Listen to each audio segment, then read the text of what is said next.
Assalamualaikum warahmatullahi wabarakatuh.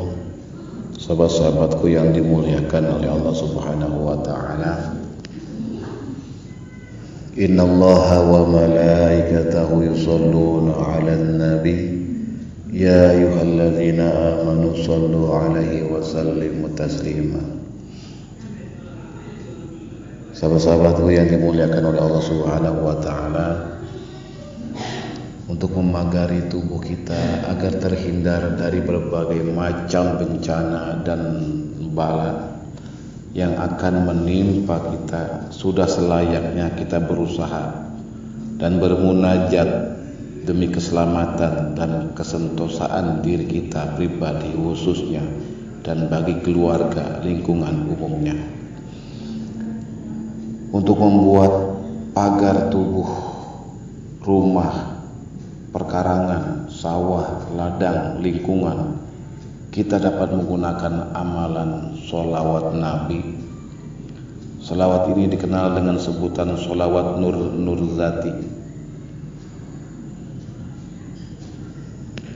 Sholawat ini sudah sangat terkenal di kalangan para santri, yaitu yang berbunyi Allahumma sholli ala Sayyidina Muhammadin bin nurin dati wassarri sari fi sairil asma'i wassifati wa ala alihi wa sahbihi wasallam. Artinya, ya Allah, limpahkanlah rahmat kepada junjungan kita Nabi Muhammad sallallahu alaihi wasallam dengan cahaya zati dan rahasianya yang berjalan pada seluruh asma dan sifat, dan limpahkanlah keselamatan kepada keluarga dan sahabat. Sahabat-sahabatku yang dimuliakan oleh Allah, khasiat sholawat Nur Zati yang pertama adalah satu, untuk keselamatan mutlak. Yang kedua, untuk membentengi diri dari musuh. Yang ketiga, untuk membuat pagar diri, rumah, perkarangan, lingkungan, dan lain-lainnya. Yang keempat, untuk menyembuhkan beberapa penyakit.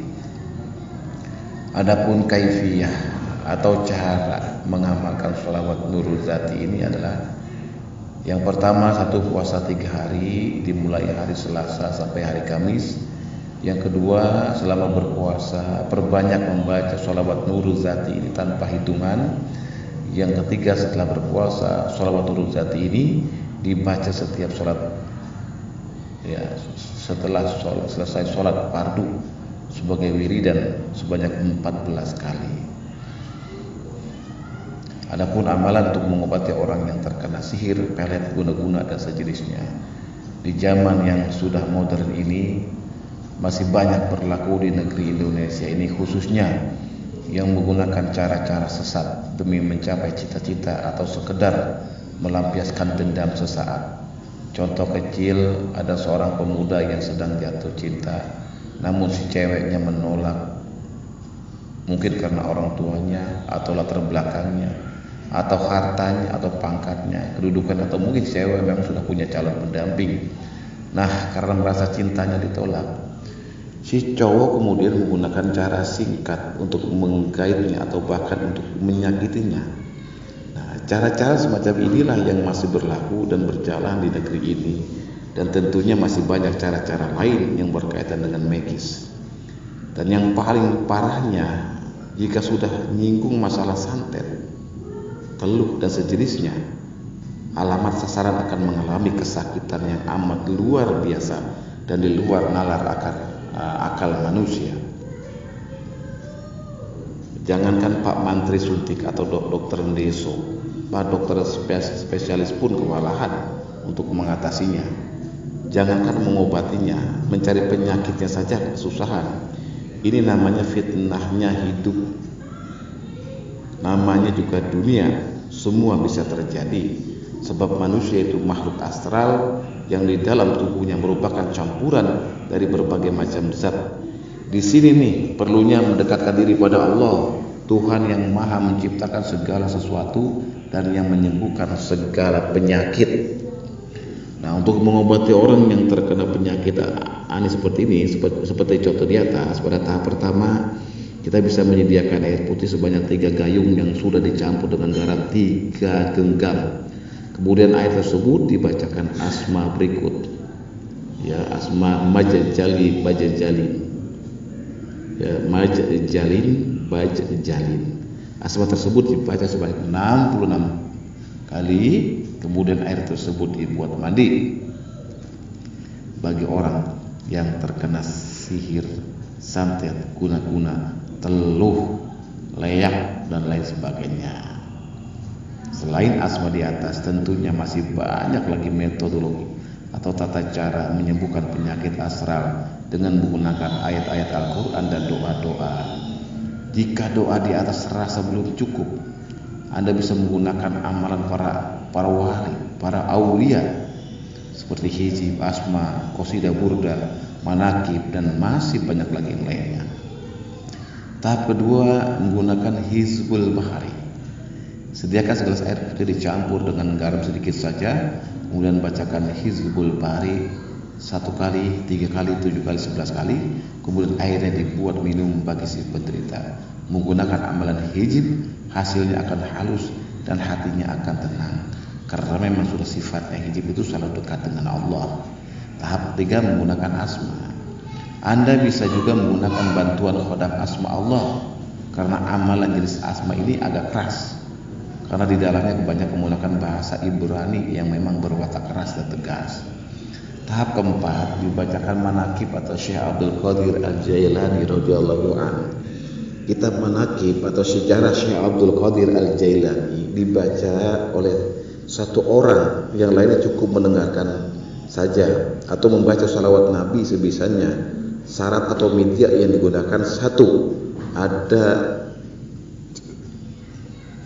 ada ingkungnya, artinya ayam jago yang masih utuh. 2, dalaman atau jeroan usus dan pelannya dibungkus terpisah. Kemudian setelah pembacaan manakib selesai, jeroan itu yang dijadikan media untuk penyembuhannya dengan cara dibacakan doa-doa, hijib-hijib, dan sejenisnya. Atau bisa juga dengan menggunakan media air putih yang dibacakan manakib Syekh Abdul Qadir Jailani, kemudian air itu diminumkan bagi si penderitanya. Tahap kelima, menggunakan qasidah burdah. Jika penyakit seseorang sudah benar-benar parah, bahkan sudah mencapai tahap kelumpuhan total, biasanya penyakit ini muncul karena tingkah polanya sendiri walat, maka cara mengobatinya bila dengan meminta maaf kepada kedua orang tuanya kalau masih hidup. Jika sudah meminta maaf tapi masih belum sembuh juga, bisa dibacakan qasidah burdah secara berjamaah dengan ayat 1 harus dengan syarat, ya, harus ada pada malam hari. Kedua, harus menggunakan lagu-lagu. Ketiga, harus dibancaki dengan ingkung ayam jago yang masih utuh, dan bagian dalamnya tidak boleh dibuang, dimasak secara bersamaan, namun dalam bungkus terpisah, karena daging jeroan itulah yang akan digunakan sebagai media penyembuhannya. Doa untuk menyembuhkan luka yang masih baru. Untuk menyembuhkan luka yang masih baru, Anda bisa menggunakan atau membacakan ayat-ayat berikut ini. Cara pertama, bacakan ayat berikut ini, ya. Wa alif la yamutu syai'un illa biiznillah. Wa alif la yamutu syai'a illa biiznillah. Ayat di atas dibaca sebanyak 3 kali dengan sekali nafas, dengan mengulum jempol tangan kemudian diusapkan pada tempat yang terluka. Insya Allah darahnya akan berhenti mengalir dan lukanya akan segera sembuh. Cara yang kedua, bacakan doa-doa berikut. Al-madad, al-madad, al-madad ya Sayyidi Syekh Abdul Qadir Al-Jailani. Kaifiyahnya atau caranya mengamalkan doa ini, yaitu untuk menguasai doa di atas dan agar bisa menggunakannya, maka Anda harus melaksanakan tata cara berikut. 1, puasa terlebih dahulu selama 3 hari. 2, selama berpuasa doa di atas dibaca setiap hari sebanyak 3 kali. Yang ketiga, untuk menggunakannya doa di atas dibaca sebanyak 3 kali, kemudian ditiupkan pada telapak tangan lalu diusapkan pada tempat yang terluka. Cara ketiga, selain menggunakan doa-doa di atas, Anda juga bisa memanfaatkan bahan-bahan atau ramuan yang ada di sekitar kita. Contohnya sawang, kawul, pohon kelapa. Caranya menggunakannya, Anda cukup mengambil sedikit kawul tersebut lalu ditempelkan pada tempat yang terluka, maka dengan segera anggota tubuh yang terluka darahnya akan segera berhenti. Selain kahung yang tersebut di atas, Anda juga bisa memanfaatkan liur siput, yaitu cairan yang berada di ujung kerangka siput. Juga ujung ekor siput dipotong, maka akan mengeluarkan air liur. Teteskan air liur tersebut tempat yang terluka, maka dengan seketika darah yang mengalir di tempat luka akan segera mampet atau berhenti. Wassallallahu ala sayyidina Muhammadin wa ala alihi wasallam. Semoga bermanfaat. Wassalamualaikum warahmatullahi wabarakatuh.